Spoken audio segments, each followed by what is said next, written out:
Growing up. How Daddy Played Ping-Pong. Now read a story about a schoolboy obsessed with ping-pong. When Daddy was a little schoolboy, a new game was invented. It was called ping-pong. Nowadays lots of children play ping-pong. But in those days ping-pong was all the rage.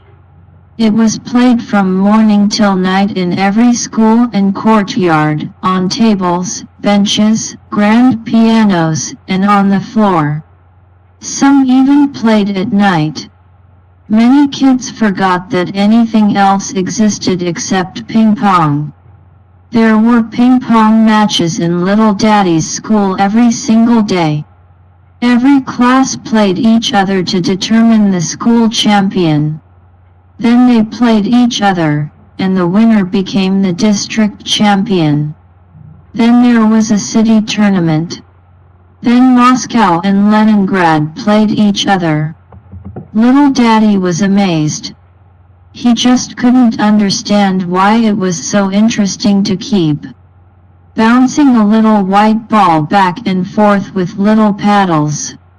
"Why don't you try it?" one of his friends would say. "It's no fun."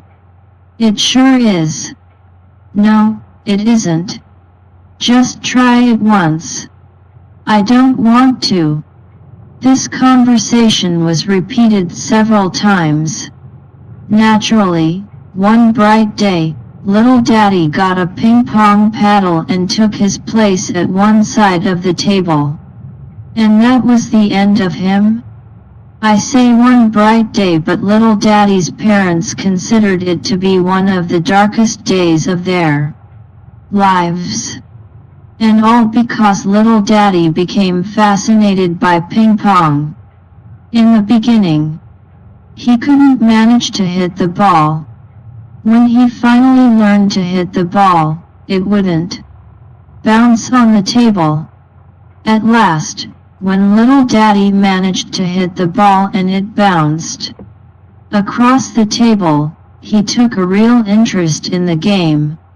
He discovered that there were different ways of hitting the ball. You could chop it, or send it into a spin, off to one of the corners. A good player could make the ball bounce on the part of his opponent's side of the table that was the hardest to reach. Daddy still thinks ping-pong is a wonderful game. But back then Little Daddy thought it was the most fascinating game in the world. He gave up reading. He stopped doing his homework. The only reason he went to school at all was to play his favorite game. He began playing better and better. But his marks kept getting worse and worse. The teacher took him aside and talked to him several times. She explained that there was a limit to everything. She even reminded him of the saying, "There's a time for everything." Little Daddy didn't argue, because it was no use. How could he make her understand that ping-pong was the work of his life, while everything else was play? He became so good at the game that he could beat many of his friends. The day he beat the school's third best player, his teacher said, "I want to speak to your parents. Things cannot continue as they are now." She wrote a letter to Grandpa and Grandma which they never received, because Little Daddy pulled it out of the mailbox, read it, and tore it up. It was so awful that he tore it up into tiny bits. His teacher sent his parents another letter. It was still worse than the first one. So Little Daddy tore it into still tinier bits. I'm ashamed to say so, but that's exactly what happened. Little Daddy's teacher was very surprised, for Grandpa and Grandma never came to see her. Just as she was about to write them a third letter, little Daddy beat the school champion at ping pong. After that, he decided there was no use going to school anymore, and so he didn't. Every morning he'd make believe that he was going to school. But there were no notebooks or textbooks in his school bag. Instead, there were 2 ping-pong paddles, a net and 3 balls. And a sandwich, which was little Daddy's lunch. All day long he played ping-pong. Little Daddy had many new friends, all of whom were equally crazy about ping-pong. He knew every Moscow champion by sight. The famous Falkovic brothers greeted him as an equal. He became a member of the junior team. He'd already lost his first real game.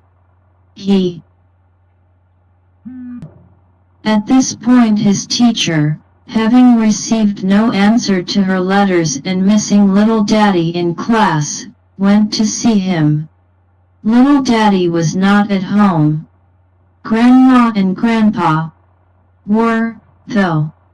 When they discovered their son had been playing hooky and was spending his days slamming a little white ball around, they were thunderstruck. They decided that little Daddy was out of his mind. After all, they'd never played ping-pong. They hid his paddles and balls, and took little Daddy to a doctor. This was no plain, ordinary doctor. This was a professor who'd spent his life treating crazy people. However, he'd never played ping-pong. He simply couldn't understand why little Daddy had to play hooky on account of this game called ping-pong. Little Daddy couldn't understand why the professor was asking him such stupid questions. Do the boys hit you in school? Do you sleep well? Do you have headaches in the morning? Do you have headaches in the evening? Are you afraid of the dark? Have you ever had fits? Have you ever been unconscious? Naturally, little Daddy said no to every one of them. Then the professor continued, do you like your school? Do you like your teacher? Do you have friends in school? Boys? Girls? And now little Daddy said yes to every question. Is there a girl you like better than the rest? The professor asked. That made little Daddy mad. Why do you keep asking me all these questions? I was playing hooky so I could play ping pong. And your questions have nothing to do with anything. All right, the professor said. What do you intend to do now? Play ping pong, little Daddy replied. Do you know how this might all end? Have you ever thought of the future? Sure, little Daddy said. Our team might win the Moscow tournament. I'm serious, this professor snapped. So am I, said little Daddy. Then the professor shrugged. He put some drops into a glass of water and said, here. Drink this, to little Daddy. I don't want to, said little Daddy. I'm not sick. But I am, said the professor and drank the medicine himself. Then he added in a whisper, if I talk your parents into letting you play through the season, do you promise you'll go back to school in September? Yes, said little Daddy. Then the professor summoned Grandpa and Grandma. He said, the boy is absolutely sane. Let him play ping pong. He's missed most of the term, anyway. And he took some more medicine. And so little Daddy and his parents went home. Little Daddy's team didn't win the tournament, but it did take second place. And Daddy still insists that the year was not wasted. He realized that ping pong wasn't the most important thing in the world. He even began to miss his school. He went back the following September and eventually graduated. Many years passed. His old paddle is still on the top shelf of the cupboard. Grandpa and Grandma still shudder at the sight of it. But Daddy looks at it fondly.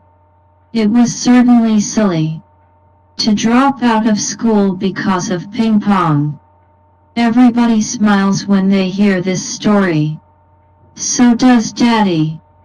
And yet, ping pong is a very good game. I'll write all about it someday. But when Daddy saw that his daughter had taken an interest in ping pong, he became very worried. However, he was relieved to see that she wasn't going to drop out of school on account of it, though she did become the school champion. That's when Daddy finally understood how Grandpa and Grandma had felt, and he hid his old paddle in a far corner of the cupboard. But he takes it out sometimes and recalls his ping pong days. Alexander Rasky.